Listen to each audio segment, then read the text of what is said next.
You know what? You're lucky. You are lucky here because you can see, and I can see too. All of you, at least majority of you, or maybe all of you, were very well educated by your parents in this faith, and they they showed you the way, and they guide you, and they didn't let you go on different path. They insisted for you to be like that, and maybe now you start to realize a little bit, little by little, that that's actually not that it's very good for you. That is very very beneficial to you, and you're going to realize because you have an identity, and you have something to identify with. I personally feel uncomfortable if somebody approaches me out of the blue to talk about religion. If somebody came up to me and started discussing their religion, would you like to convert to my religion, things like that. It's like even people of my own religion, if they suddenly started talking to me about God, I would feel uncomfortable. Like, why do you need to discuss this with me? So here it's fine because, that's why we're here, to talk about God. But on the street or after church, I would feel very weird if someone came to me like that.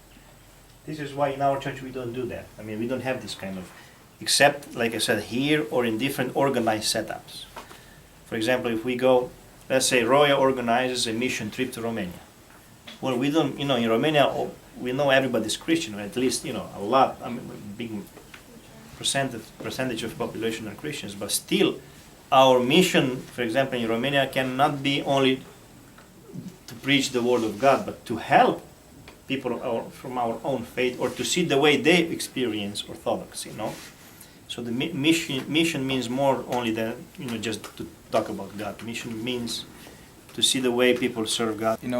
That's we're talking about people who have been brought into, crescuți in the Orthodox faith. But I wanted to ask Matthew about your personal experience. How did you find the Orthodox faith? Because I know it's not from the family. Oh, yeah. So, I wasn't raised Christian at all. Like, my family isn't Christian. So, I kind of just hit a dead end in my life when I was about 17. With just everything you could think of. So, basically, I was just really depressed and had a lot of anxiety.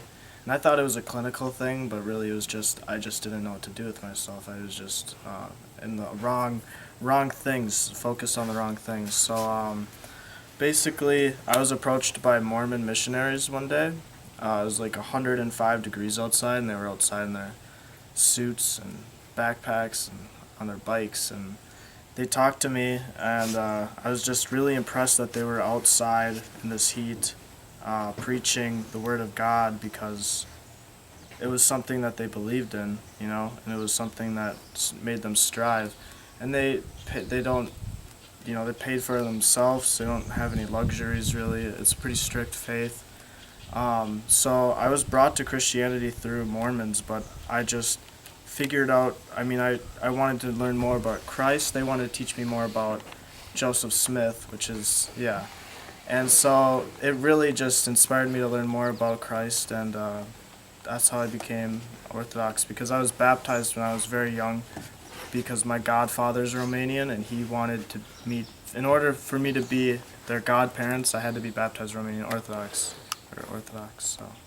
So you were baptized when you were little, and then you found the faith later on. Yeah, there was no religion in between, it was just do what you want. You're confessing your faith by the way you act.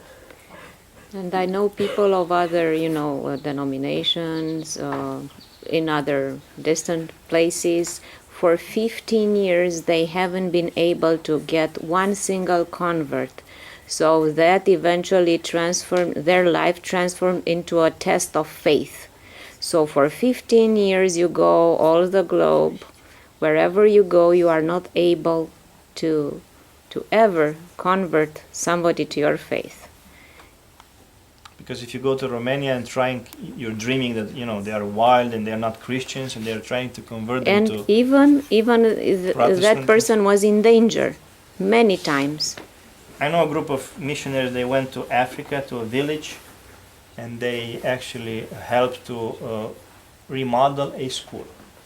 They painted the walls. They they did all the remodeling work, and in the same time play with the children from that school and show them some games, some things that are yeah.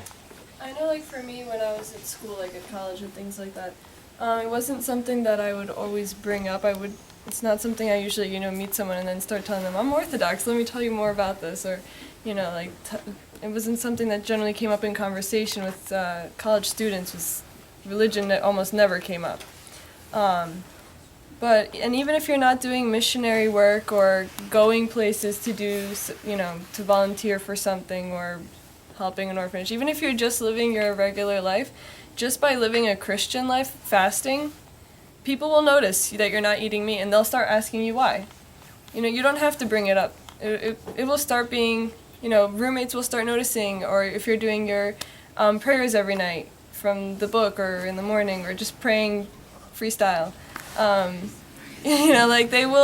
people will start to notice, or the way that you carry yourself, the decisions you make when you go out to parties. People will take, it doesn't have to be a loud statement. It's like a quiet whisper that they'll start to notice and they'll start to hear, and they'll be curious. Why does she do that? Why isn't she going there? Why is she only vegetarian sometimes? Only part of the year, things like that. And they'll be curious and they'll start asking you. And that's mainly when I spoke to people about religion, was because they were asking me questions. It was not because I was approaching them to spread the faith. Actually make them, to be interested in the way you are practicing. Right. What I wanted, because we are talking about college and the way you can confess your faith, I just want to make you aware, when you go to college, there is an organization that is called OCF, Right. Orthodox Christian Fellowship. That's a student organization for Orthodox students. So you can sign up for that and you can be part of this. And Daniel, he can tell you more about it because he knows more than me. He's a OCF representative at his parish or his university. At every university we have a chapter of OCF. And I'm the president of the University of Ottawa chapter. It's a very good student organization, Orthodox based. But just for you to know. So except Roya is auxiliary organization of our archdiocese, Romanian Orthodox Archdiocese in the United States. OCF is something that they don't care about jurisdictions. Everybody that is Orthodox student can sign up for OCF.